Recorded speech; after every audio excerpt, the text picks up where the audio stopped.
Welcome back to Game Time, everybody. It has been kind of a crazy week in sports this week. I'm joined here with Owen, and who's this? I don't know. Who is it? Oh, hey! Look at that. It is not Danica. No, I'm just kidding. It's not Danica. We have Gavin joining us today. That's Danica right. is enjoying herself in Miami, enjoying the 60-degree weather while we freeze. MIA. That's right. But what we are freezing here in Pennsylvania, but it's okay because, you know, we're still here doing Game Time, you know? That's right. That's all Somebody's that got to matters. hold down the fort. Someone's got it. We got a very testosterone-boosted episode of Game Time today. Yes, it is. But it's okay. We'll make it work. He's not the step analyst. He's the analyst that stepped up. Of course. We need that. There we go. There we go. But speaking of winter, the Winter Olympics are over. And we didn't win. But that's okay. These games brought a number of exciting stories and unique headlines. The USA finished second overall in the total medal count, racking up 33 medals in Milan. That's a lot of medals. That's a lot of medals. Shout out to our Freemason friends. Oh, yes.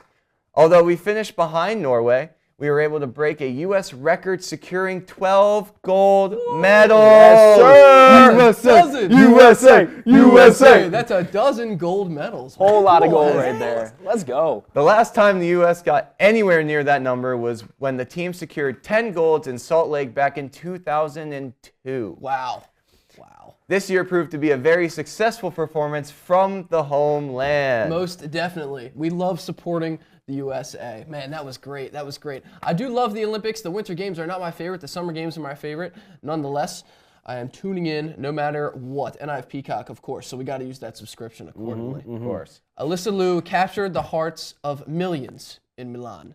She didn't just have the whole of the greatest nation on earth supporting her. She also had many young men similar to myself falling in love with her. Between the infectious, bubbly personality, the standout stripes in the hair, and that badass piercing that she has on the lip, you can see it every time she smiles. How could you not root for this girl? Liu captured not one but 2 gold medals at these games, and she was the main star on the ice after her second skate. The main star. All cameras on Alyssa Liu. The feelings I felt out there were calm, happy, and confident, she says, proving that when she skates, she's just as focused on the task at hand as she is on having fun. Yeah. She's able to enjoy herself and remain calm in the moment. She definitely seemed very, very dialed throughout her routine. Wise beyond her years. She had the Phelps mindset. Yeah. And yet she's out there having fun, dancing around, right? She had the Pink Panthers that she was playing, which was pretty cool. New artist, popular artist. Yeah. Not really new, but always making new music. Yeah. We have them on the station, of course. A fantastic young athlete. For sure. She's somebody that I expect to see a lot more of around social media moving forward. She'll probably step into, you know, whether it's fashion or modeling, like something where she's keeping her face on the front of the magazine because, the country has fallen in love with her. Definitely. Skier Lindsey Vonn had an epic crash that almost took her leg in these games. Luckily, the doctors were able to save it. Our hearts go out. They did save it? That's awesome. Yes, our hearts go out to all of the athletes that came up short and that had injuries, athletes that weren't quite able to get it done. We still support you, we still love you, and thank you for putting it on for Team USA. And of course, thank you to the medical teams that were on site ready at a moment's notice, because games like this are not possible without the people that step in when things go wrong. Much love to the medical staff all across the world. Absolutely.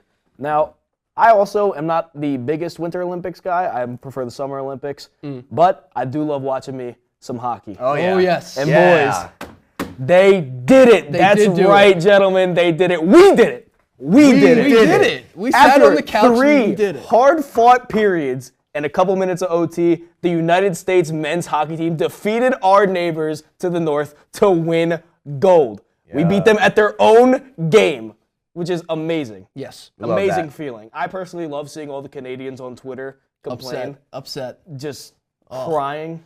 But I saw the bald eagle with its talons on the neck of the Canadian goose. Oh, wow. Because I've seen that too. Listen, if we could get into the biology sphere for just a moment. Canadian geese are an invasive species. Nothing eats them. They come here to America and they're just pooping everywhere. Nothing eats them. So Canada geese, I don't like them. Go ahead. Sorry. USA goalie Connor Hellebuck was instrumental in the win, making 41 saves, some of which were out of this world. Devils forward Jack Hughes netted the winner for the U.S., and it was only right that he was the one that scored after the kid lost a couple teeth earlier in the game. What an image that has been going around of him with the American flag and the bloody teeth. Yep. Oh, man. Amazing. Yep. Canadian forward Nathan McKinnon was quoted as saying, "You tell me who the better team was." After the game, he said that. Same guy that missed an open net, by the way. Yep, same guy. Same guy. Yeah. Sorry, buddy. You'll never be as quick or as cool as McDavid. Oh, cheeky. Bang. Cheeky. Bang. Did you guys wake up for the game? Oh, yeah, I was early. up. Oh, yes. I was up. It was actually on when I got home from my drive from Newman to Maryland, and I usually don't watch hockey. I don't either. But there's something about supporting your culture. Oh, yeah, come that I on now. love. But that game specifically was like the best of the best, super intense. Like it was awesome. And then that one save, that oh my god, with the stick behind, yeah. Hellerman played God. out of his mind. Yeah, Yeah. that was some unbelievable stuff. 41 in between the posts. saves is Yeah. ridiculous. Yeah, that's gold medal worthy. We right need there. your best on the biggest stage. That's what we need. Yeah. He's a battle-tested NHL goalie. He's been through the playoffs Yep. numerous times. He's had his ups. He's had his downs. Hellebuck was the guy for the job, and he proved it. I mean, just unbelievable Oh, yeah. stuff. If I could go back to what you said about McKinnon, though, you tell me who the better team was. Woo! Man, that is so good. Pulled up the image of the curler pushing McKinnon's puck wide. Sorry, you just barely missed the net, buddy. Yeah. Nobody in goal, and he sends it just wide. And it's What a a shame game because, that was. dude, What a game. I kind of liked Nathan McKinnon up until this season because he started to prove that he's a little cocky, got a little cocky side to him. And I think everybody knew that about Nathan McKinnon. To be one of the best, he's got some of the quickest hands, he's got some of the quickest feet. He's unbelievable. When you talk about McDavid, McKinnon is right there. He's not as quick or as cool. That's right. That's a good point. But he's right there, and I don't like how cocky he's been. So the little poetic justice there. I feel like we also got to give our props to the women's as well, because they also knocked off certainly. Canada. Most to be definitely. fair, the women, this men's victory was the first time since the Miracle on Ice that we have won gold in hockey. But the women's team, however, seems to be pretty dominant every time, pretty much almost every time that we're playing hockey. But that was a great win. I know they trailed, they were down 1-0 in the second period, I want to say, and then knocked off two more after that to take the win. So props to the women's. They are just as dominant, honestly, if not more dominant than the men's. Most definitely. They were able to prove their dominance once again on the biggest stage, and I love having a dominant women's hockey team. It's just like having the dominant women's soccer team. It's just like, man, every time they go into a game, just not a shade of doubt. Not a shade of, and you can't say that for any of the men's teams except for maybe, not even for basketball, because Jokic is so unbelievable with service. So it's like, how about it? Star-studded. Did you get a chance to watch that girls' game? The hockey game? Or no? I did not. I did hear about it, but I saw replays from it, and God, what an amazing game both of our teams put on. Yeah. Great seeing that. We love the United States. But transitioning from the Olympics to the NBA and going out of the country, Yes. Victor Wembanyama, the alien, continues to prove his greatness and expand upon his legacy.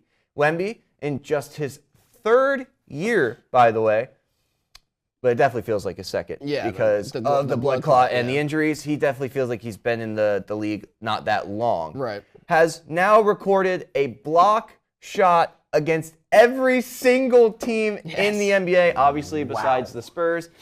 But this is insane. This Obviously besides the stuff. Spurs. although I'm sure he's blocked plenty of people in practice. But this is just an absolute absurd stat from the alien. Imagine he hears that and just tries to block one of his guys next game. I mean, let's be fair though. He's definitely blocked some of his the teammates. first in guy to practice. block every team. I mean, you never know if he leaves the Spurs, which I doubt the Spurs will let him go. It is possible. Wemby's a freak, man. They'd be stupid to let him go. They would be. Absolutely. They would be very stupid. But Wemby is at the head of this red-hot Spurs team that is still young, but very, very talented. Very much so. Speaking of young and talented teams, we are going to be taking the look instead of away from these international all-stars. I talked about Jokic, and then also you're talking about Wemby. Let's focus it here in the United States. I say that, and then I'm about to bring up Shai Gilgeous-Alexander, who's Canadian. Hold on a second. The Oklahoma City Thunder are just ahead of the Spurs in the West right now. They have a lot of young talent on the team, including A.J. Mitchell, who I'll get to in a second. Shai has been battling a nagging injury, so it's been opening a lot of people's eyes to the fact that sometimes the Thunder need some help creating on offense. He's not a guy that can just do it by himself, even if he's shooting 62% on twos. Hopefully their young stud, A.J. Mitchell, that's the name, remember it, A.J. Mitchell. It gets hidden among all the other names in that Thunder roster. Hopefully he can help fill that role, and it should pop up again in the playoffs. It could be him facilitating for the offense. Who knows? In the East, it is still K&M, Montverde reference for my basketball fans, playing physical, winning basketball, proving to teams that in the modern NBA, there are still room for Detroit to be the bad boys. Who else is going to take on the role, right? Because nobody wants it to be Dylan Brooks. That guy's not that cool. Look for the Knicks and the Sixers to make a run on the Pistons in the playoffs. Yes, I believe it. I wasn't sure that Embiid could be a leader, but he has won me over when he does play. As the East is going to get dicey in just a couple of weeks. Man, we're gearing up for playoff basketball. I'm super duper excited. You got Shai in the Thunder. You got Wemby in the Spurs. You got, Jaylen Brown without Tatum, but they're saying Tatum's going to be back in time. Woo! Really? Man, he's going to recover from that injury? I don't know. Why would they be releasing clips of him playing and working out? Why would they be letting him play with the team in practice? Oh man. Even if it's a limited capacity, do you guys think that Tatum coming back will be enough for the Celtics, or no? You think that this is just going to be another Shai Gilgeous-Alexander? Because coming into the season, they're the favorite. The Thunder are the favorite. I mean, what do you think? Because we're at the point now where it's really starting to look like one of these teams from the East could be a contender. I think Tatum is a very good player, and I hate saying that as a Sixers fan. Yeah, dude, everybody hates Tatum. I actually despise Jason Tatum, but he's definitely a big part of that Celtics team, and not having him is going to be worse than having him. They need him. To be fair, Jaylen Brown is already playing like an MVP. But he can't play as two Tatums. They're gonna. That is true. Yeah. They're definitely gonna need the extra help with Tatum, but obviously, I feel like that's a no-brainer. Tatum's gonna be a big help for the Sixers. The Celtics. I wish he'd help the Sixers. I feel like a lot of people would. But let's be honest though. In that series, he was for a little bit, and then out of nowhere, people will remember. He just turned it up out on that. I'll never forget that day. To be fair though, I feel like just in a general standpoint, it's starting to get to the point where the NBA basketball is actually exciting to watch. Yeah. Playoff basketball is what everybody cares about, and nobody quite cares about the regular season. Yeah. But things are definitely heating up. I do like Detroit.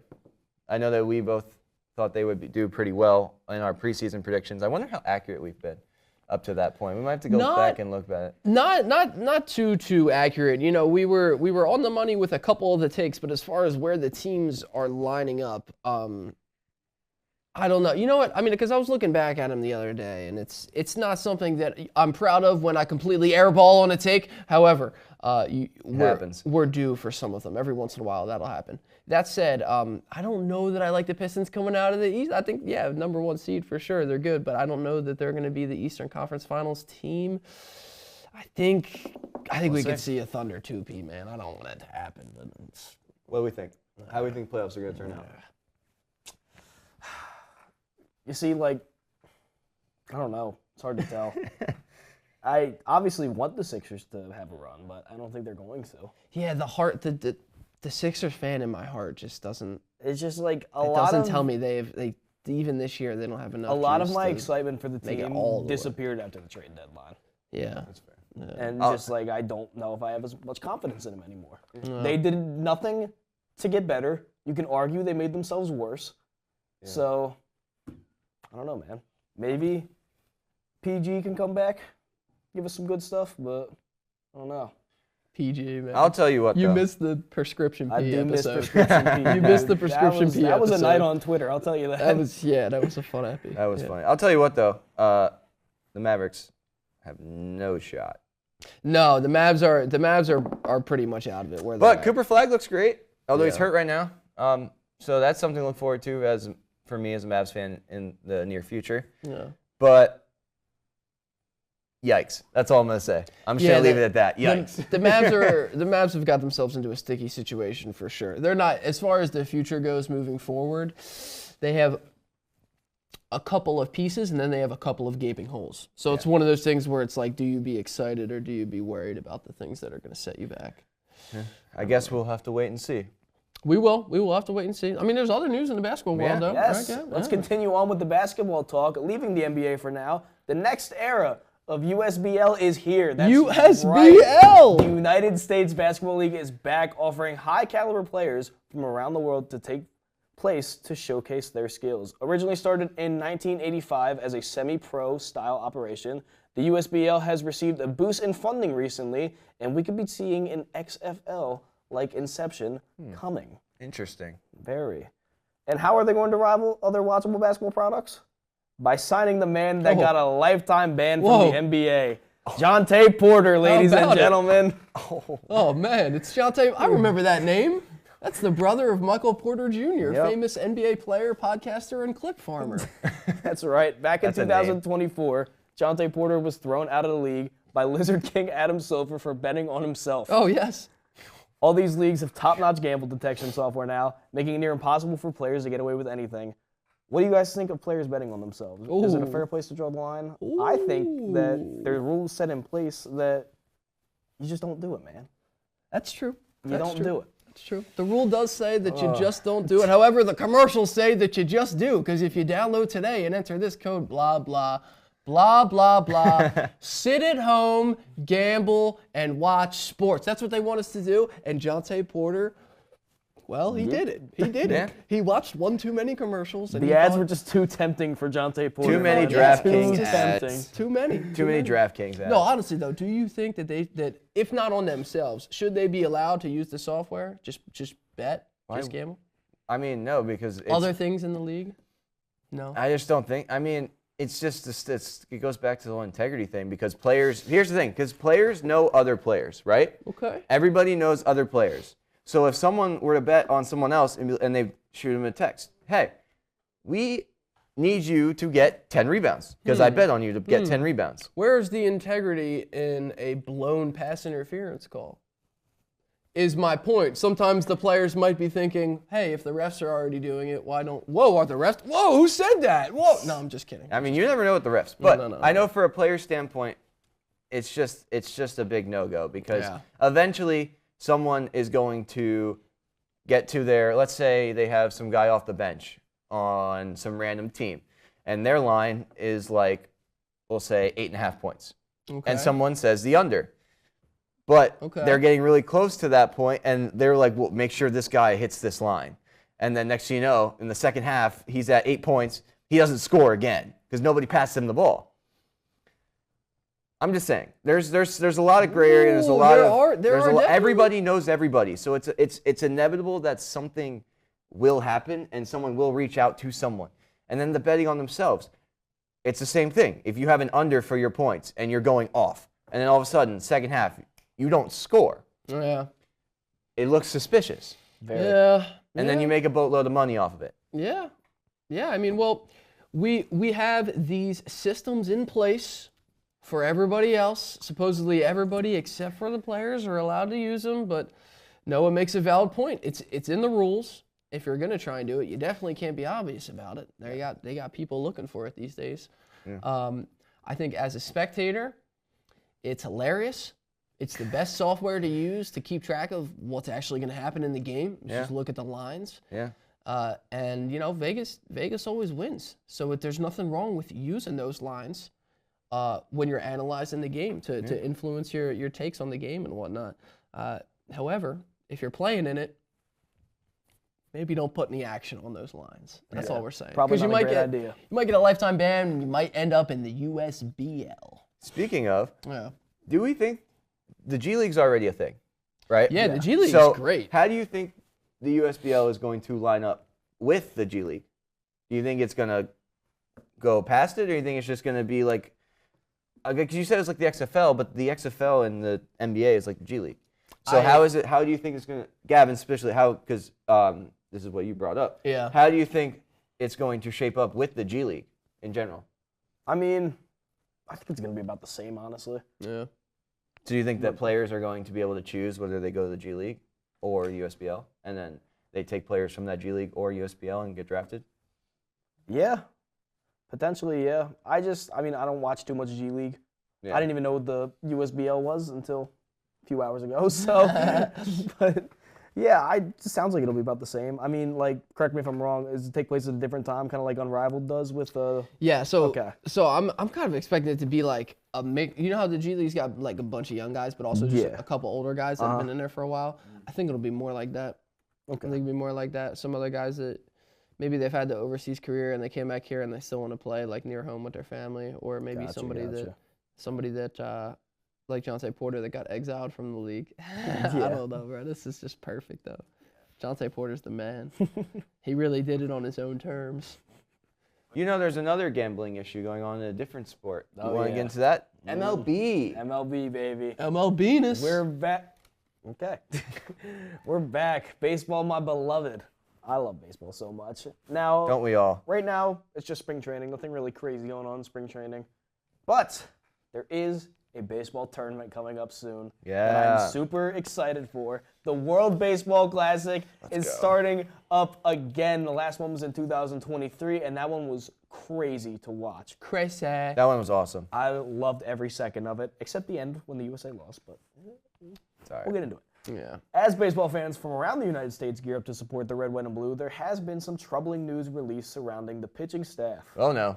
Yes, oh no. Back-to-back American League Cy Young winner and Detroit's Tigers ace, Tarik Skubal, has announced that he will only be making one start for the duration of the tournament. Not good enough, Tariq.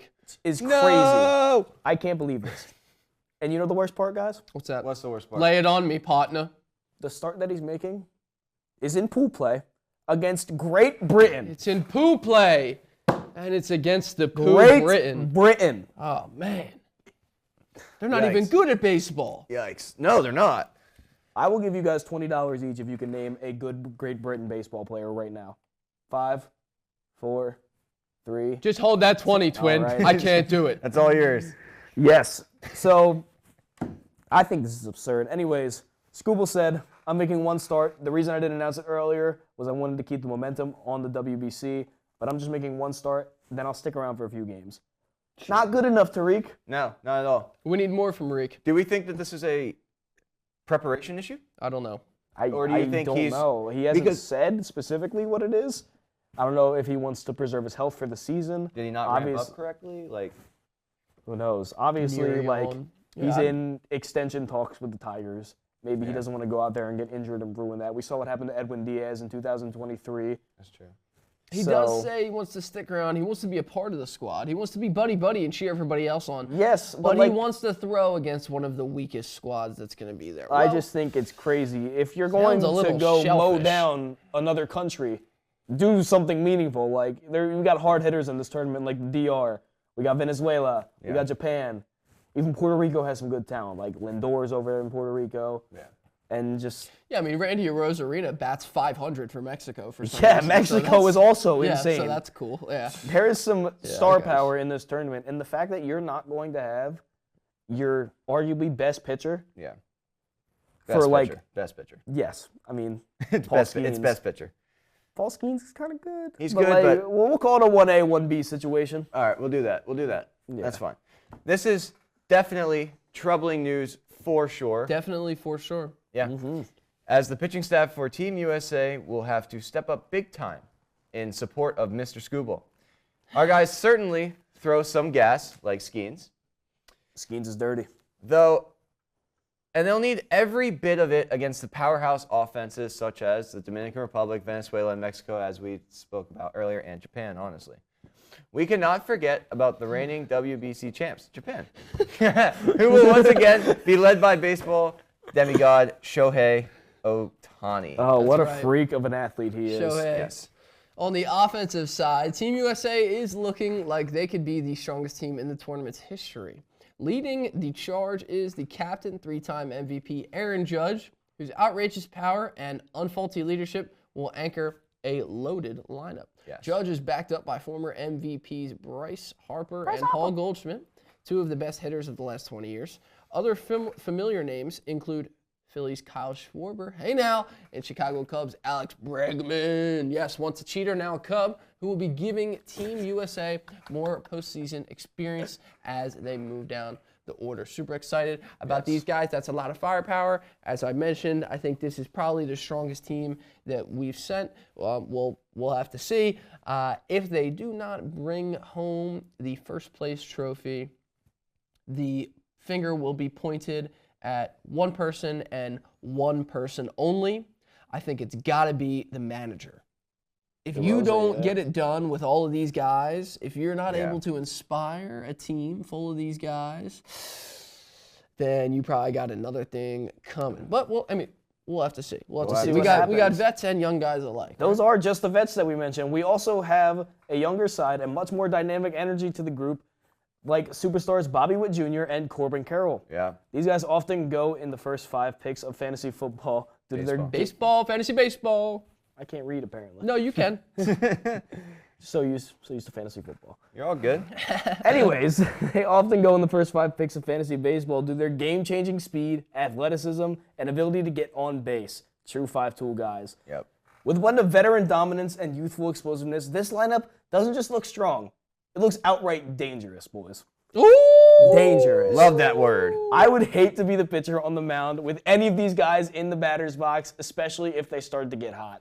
Yep. I am hoping they get hot. Come on, I am so excited for this I could see a dude. gold in not just hockey, but also baseball in the same year. Yep. Ooh, that would be something. If they do win gold, I saw something earlier, if they do win gold, we would have 1 gold in hockey, baseball, basketball for the last Olympics, and then football, obviously, we're just the best at anyways. So USA. Well, we all know which one counts the most. Yes. The real football, soccer, and the World Cup is coming. It is coming. Now, It the is. cartels are doing their thing in Mexico right now, so we're going to be hoping that the games are moved around to accordingly, moved around to safe places. We hope they also calm down a little bit. We don't want to, yes. We really hope that. Yes. The last thing we need is for the World Cup to be disrupted. Man, I've been waiting for this for so long. So I will be hoping that I get a chance to get out and see a World Cup game on the East Coast. But Maybe. Man, this is big. This is big. I'm hoping that the U.S. can show their stuff in soccer as well. We can't forget about it. It's often forgotten about. I'm not the biggest soccer guy, but the World Cup is amazing. It is the greatest. It's awesome. It is the greatest. The only time I will tune in and watch soccer, I can't lie. Most viewership makes the most money. Yeah. Yeah.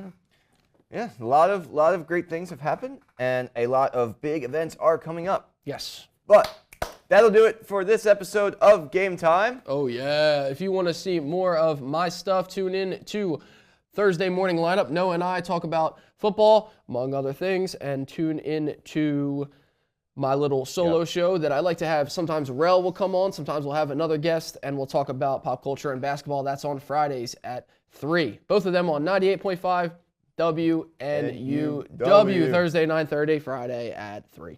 Gavin? If you want to hear more of my amazing voice, you can tune in to Rise and Shine That's on Monday amazing, mornings, where I'm joined by Noah and some of our other good friends. And if you want to see more of my amazing face, check out what's coming soon. I might be having a show coming up with this gentleman sitting next to me. Ooh, link in bio. Let's go. No, just kidding. Subscribe to what? And subscribe to Gavin Muños on YouTube. Yeah, come on now.